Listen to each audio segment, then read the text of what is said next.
A big Hempfest welcome from the anarchist jurisdiction of Seattle, Washington, home of the virtual Hempfest 29th annual. I am joined today by my creative partner, Drew Griffin, here on my left. Say hello, Drew Griffin. Hello, Drew Griffin. Yes, hello. Very good to see you.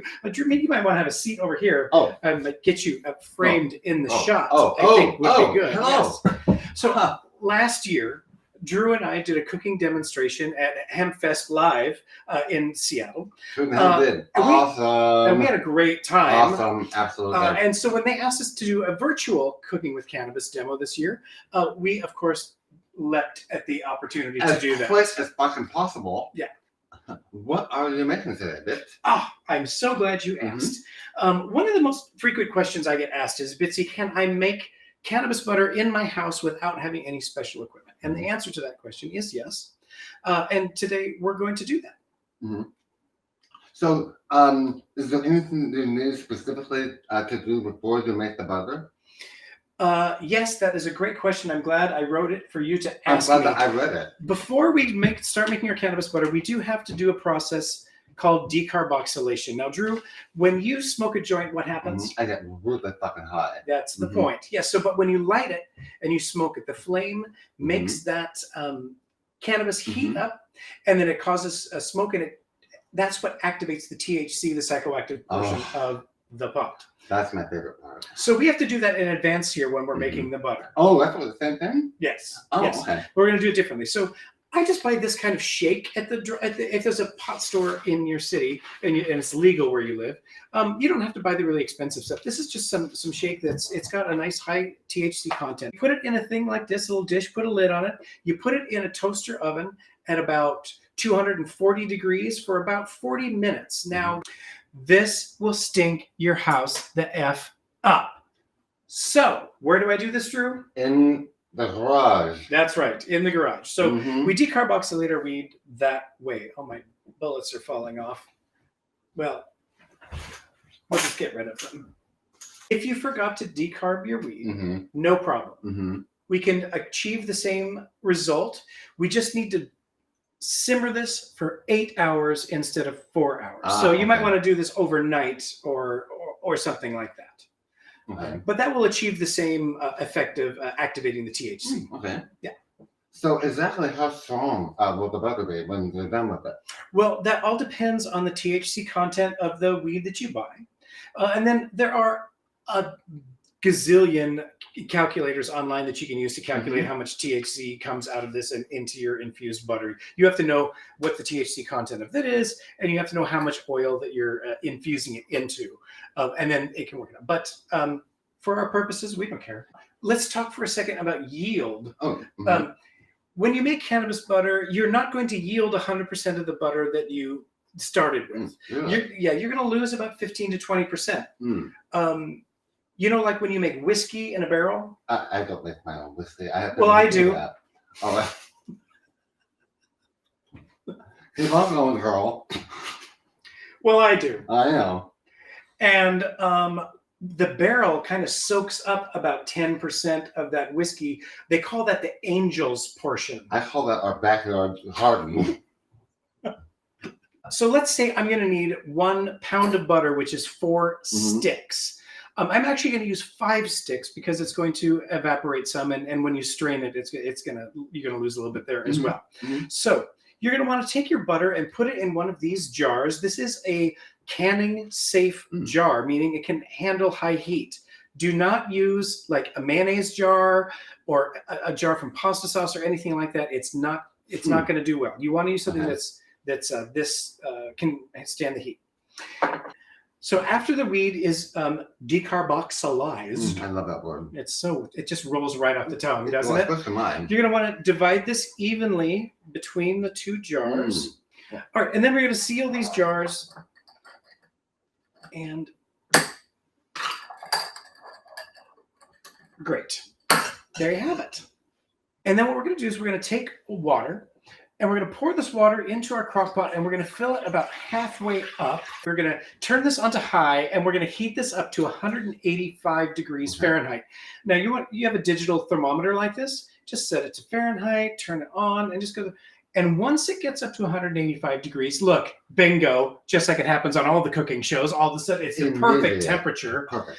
Then what you're going to do is turn it down to low, and that's going to maintain that temperature of about 185 degrees. Once the water is in here and it's up to temperature, we're going to take a tea towel, you've got these hanging around, and just put one on the bottom of the water like that. This will just help make sure that the jars won't break on you. You don't want that to happen. And then we're going to take these jars and we're going to put them in here, and we're going to let them just slowly simmer for about 4 hours. 4 hours. Yeah. So you can go off and do your things. You don't want to leave the house, for too long. But just got to sit and do its thing for 4 hours. Just get all happy in there and warm. And we are going to use this strainer here.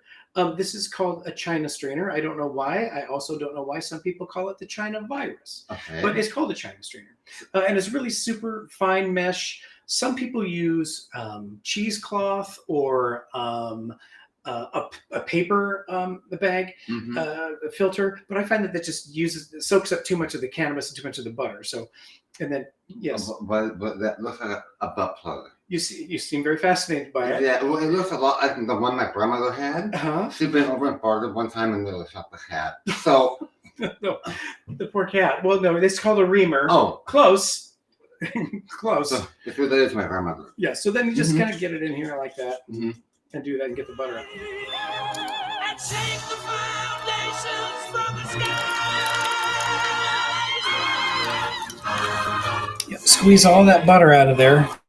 So in our last episode, we made cannabis butter, and now I'm going to make something with that cannabis butter. Now, a lot of people just they would think edibles are like brownies, and that type of stuff, which is fine. And I love a good brownie. Oh, I've seen it in several. Yes. But I'm going to make something a little bit different, a little savory, I'm going to make Italian chicken piccata is what I'm doing. I'm really loving doing that. I actually really love the chicken piccata. Bitsy makes. It's actually one of my favorite things. It's very, very Martha Stewart of her. Oh, yes, it is.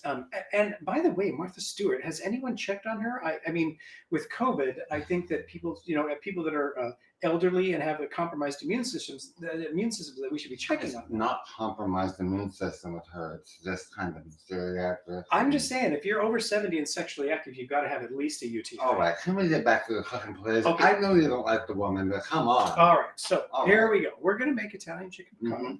And I took these chicken breasts and I pounded them out earlier, so they're just about a 1/4 inch thick, and I'm going to salt them. Did you have to do that while I was asleep, by the way? You're always asleep. And just salt and pepper, and you want to do both sides, of course, because you don't like one-sided tasting food.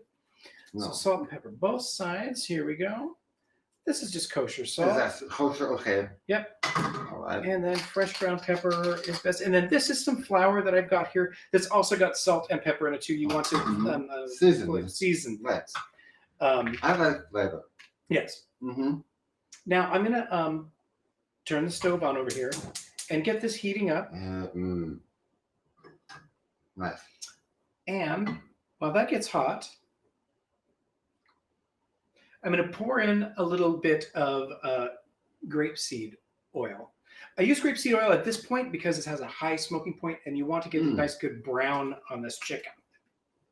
That's the best, when it's nice and brown on the skin. Yeah, looks quite nice. Yeah. So I don't know, a couple tablespoons of that, and let it get hot before you put the chicken in. You want to hear a nice sizzle when that chicken goes in, because that means it's doing its thing. It steals in the flavor. Right. So I'm going to take this and I'm going to just dredge this in this flour here really quick. And I'm going to do both sides. I'd love to flip. Who doesn't like to flip? Okay, so just dust off the extra. And we're going to put this in the pan. You want to hear that sizzle. That means the oil is doing its job. We're going to get a nice good brown on these. What we're going to do is we're going to cook these for about 3 minutes on each side and flip them halfway through. So this is done. The chicken's done. We're back from our commercial break. Too funny. So we're going to take these out and we're going to put them I have to sit down. in a pan over here. Yes, sit down. We're just going to let them sit for a minute. And then what we're going to do is we're going to take a little bit of olive oil, like just maybe a couple tablespoons, just to get in there, and It smells real good over here already. it does, doesn't it? Uh-huh. And I'm going to add, this is about a small shallot. A shallot is just kind of like an onion, but it's a really mild onion. Right. And I'm just going to stir that around a little bit and get it nice and toasty. And then I'm going to toss in just a little bit of garlic. Oh, I love garlic. I know you love garlic. I love it. You don't want to burn this. No. Just be very careful with it. Okay, I still smell. You see what's happening here? You see what's happening? And then we're going to add a little white wine. If you don't like white wine, get the F out. Like, really. Like, seriously. They say to cook with a white wine that you really like to drink. I don't really have a wine that I like to drink, but I do drink the cheap wine. So That's just a little bit. out of the purse. Right out of my purse. Right out of the purse.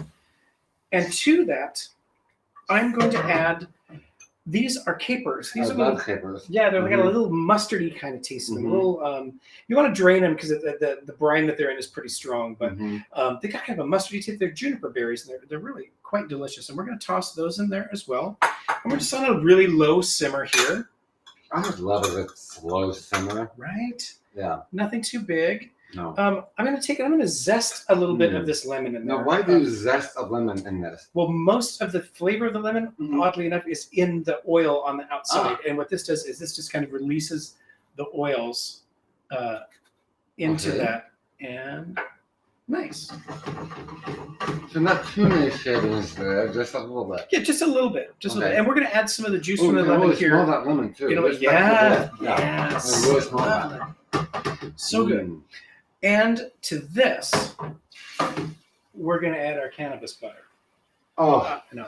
I thought you were never going to get here. So I know that this cannabis butter has 10 milligrams of THC per tablespoon, and I know that we can eat this whole thing. And anyway, I'm going to put 1. I'm going to put 2. Oh, yeah. I'm going to put 3. Oh, yeah. Tablespoons of our cannabis butter in there. That. I'm going to keep it near in case we need to put more in. But let's get this all melted down. Right? I think the vapors, it smells so good. Right? Oh, I love making it. I love eating it. I love making it. I love laying in it. Just to roll around it naked. Right. I didn't want to have to go all the way, but so congratulations. Just got to sip here. Fine. And this time just straight in a coffee cup. Well, all right. So our butter is all nice and melted now, and Perfect. Smells really good. Really I'm going to cut this lemon in half. What? Yes, I am. I'm going to squeeze a little bit of it in there. Oh, wow. And we really smell that lemon now. Right? Did you wash your hands? We'll think about it. Where do my tongs go? Oh, they're there. They're right there. All right. So then we're going to take our chicken and put it back in this sauce. Okay? Wow. I see what they did there. Yep, just like that. And if there's any juices in here, pour that in there. That's all flavor. That's all flavor, baby. Country right there. You paid for it. Eat it, right? Wow. And then, Drew, would you do me a favor? There's a serving platter right behind me. You mean back that there. one right there? The big white one? Yes. If you could bring that forward. How about that right here? I think you should put it right there. Good choice. Mm-hmm. And in the refrigerator, there's some shaved Parmesan cheese, which I think would probably be really good on this as well. So what we're going to do is we're going to take our chicken piccata here and we're going to plate it here like so. We're going to take this delicious cannabis butter sauce and pour it all over that. Oh my God. With the capers and the garlic and the shallots. So good. And this, just to gild the lily, we're going to put a little bit of lemon juice right on top for a little brightness. Mm-hmm. And freshness too. We're going to take some shaved Parmesan. Yes, I'm doing it. Wow. You can't stop me. This is decadent. Yeah, I put a little shaved Parmesan on there, like that. And some over here, this is Drew actually grew this in the Absolutely. backyard. This is some flat leaf Italian parsley. Thank you. It's nice to have a farmer in the house. Wish we weren't getting divorced. I'm taking the farm. So we're gonna put some. Oh, that looks pretty and delicious. And just a little sprig of this here just to make it look pretty. So there we have it. A cannabis Infused Italian parsley and chicken piccata. yes. I hope you try this at home. It is really delicious, and it is one of Drew's favorite dishes. And, I enjoy making it as much as he enjoys eating it, and I hope that you will enjoy making it as well. And the land is dark.